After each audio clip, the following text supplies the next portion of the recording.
Hello, and welcome to BA 101, Introduction to Business. I'm really glad to have you in my class this semester and hope you'll find the class helpful and fun and interesting. We're going to be using the flipped method for the class, and what this means is that things you would normally do during class, you're going to do at home, and things that you would normally do at home, we're going to do in class, hence the term flipped. So what that means is at home, you're required to read the chapter and take a quiz and look at this video for each chapter and take notes on the video and on the textbook. Okay, then in class, we're going to be completing a template, about the material in the book and video, as well as during class we'll also do SimNet. Okay, so you are required to watch these videos for each chapter and take notes, okay, as well as read the text and do the online quiz. Okay, I hope you will find the class fun and interesting, and I'm looking forward to it. Thanks. Well, let's start with Chapter 1. Chapter 1 is a brief introduction of what a business is and also talks about the economy. So a business produces products that meet the needs of consumers like us. So whatever would meet a need that the public has, businesses will produce. That could be tangible goods, such as the ones listed here, could be services, or could be ideas. And ideas are things generated by professionals for problem solving. Could be CPAs, or could be attorneys or engineers, and that sort of thing. So to earn a profit, which is the goal of any business, and this is important, if they don't earn a profit, they won't be able to employ people, the economy won't grow, they won't be able to reinvest in their company and make it stronger. So earning a profit is important to survival. But companies just can't act in a vacuum earning a profit. They also have to consider ethical standards and social responsibility, which we're going to talk about in Chapter 2, as well as abiding by the law. Okay, so that's important. If a company doesn't do these things, they're not going to earn enough. Though you think, okay, companies have to earn a profit. Well, what about companies that are nonprofit? I mean, think about the Red Cross, the Humane Society, your church. Those are all nonprofits. And while they don't have a direct goal to earn profit, they have to earn enough to sustain their business and pay their employees and support itself. So indirectly, they also have the profit goal. Okay, businesses have to consider what's called stakeholders. And stakeholders are groups of people that impact the business. Okay, and they're vital to the business's existence. So a business just can't operate, like I said, in a vacuum without thinking about these stakeholders, the community, their employees, society, customers, competitors, all those are stakeholders in a business. So to be profitable, they have to consider, the needs and requirements of all those stakeholders. So businesses have to have 3 areas to survive and compete. Okay, those areas, as in this nice little chart, are management, marketing, and finance. Kind of think of it like a 3-legged stool. A 3-legged stool has 3 legs, and if one of them isn't there, it's going to fall down. So the 3 legs that are needed for a business are management, marketing, and finance. And we cover each one of these in detail during the course. Going on to economics, and you'll take courses in economics if you continue in business. Economics is concerned with how resources are distributed, because resources are not never-ending. Okay, they're scarce and they're limited, so we have to decide as a society how are we going to use those resources. Okay, so we have different resources. If you think about it, natural resources, trees and water and gas. We have human resources, which is labor, goes into products. Financial resources, which is capital.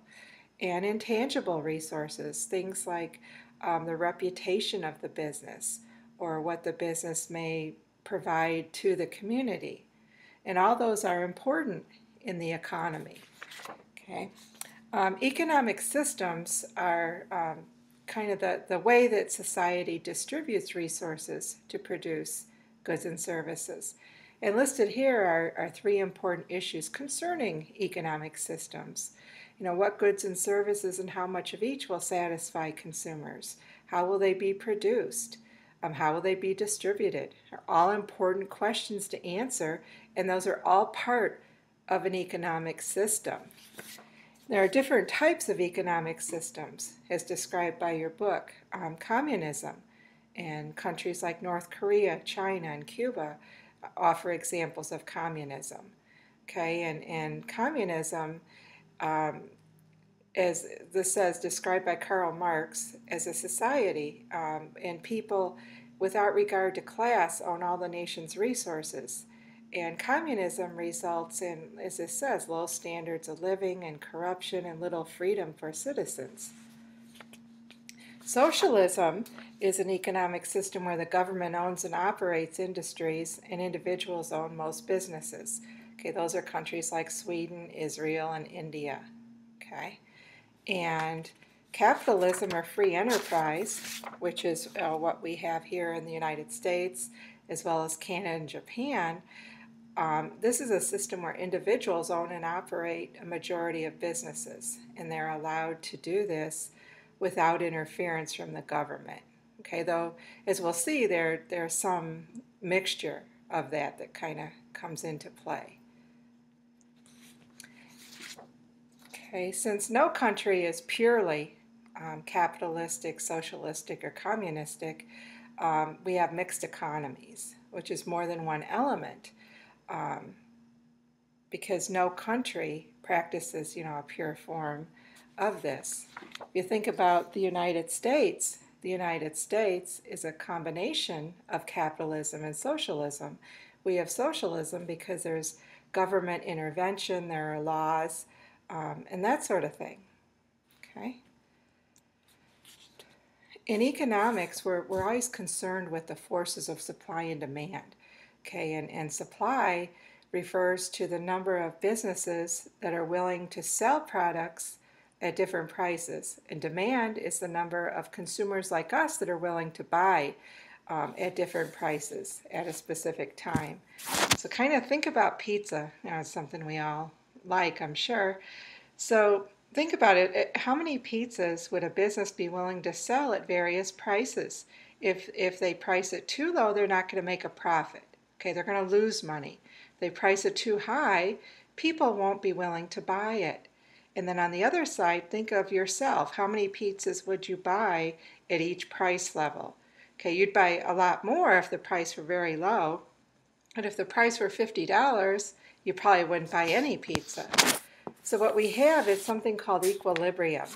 Okay, and equilibrium is the price at which those two things come together. So considering the pizza example, let's say equilibrium is at $10. So at $10, the business will make a reasonable profit, and we can still afford to buy the pizza. Okay, economic cycles kind of, cycle through, any society. And if you think about it, we've seen this in the recent past. We had an economic downturn around 2009, okay, and now we're slowly recovering. We're in an economic expansion. This is where the economy is growing a little bit and people are spending money. We have a little bit more employment, okay, and this can lead to inflation, which is a rise in prices. But an economic downturn can lead to a recession, which is what we had back in 2009. Okay, so recessions. During a recession, we have high unemployment. A lot of people can't find work. We have deflation because there's high unemployment. prices go down. I mean, it's that supply and demand thing again. And a severe recession can turn into depression, which is, if you know about history, what happened back in 1929 when the stock market crashed and the country went into a severe depression. So it's important to measure this, to know how a society's doing. So we measure that by gross domestic product, or GDP. And this way, countries can tell if they're expanding or contracting and whether they need to do something, take corrective action to minimize these fluctuations. Okay.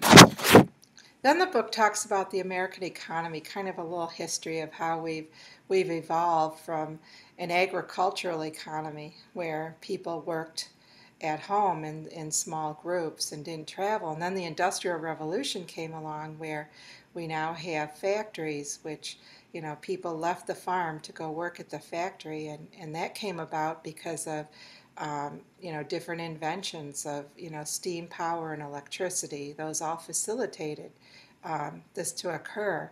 So we moved into a manufacturing and marketing economy where we had a lot of production going on, and we were concerned with the needs of the customer and building products to meet those needs. And now we've shifted into a service and digital economy, okay, where technology is very important and critical. So kind of think about some of the implications, of a society moving from manufacturing and marketing into service and digital. Okay. Well, those were the important points in Chapter 1. So I hope you found it somewhat interesting, and thank you.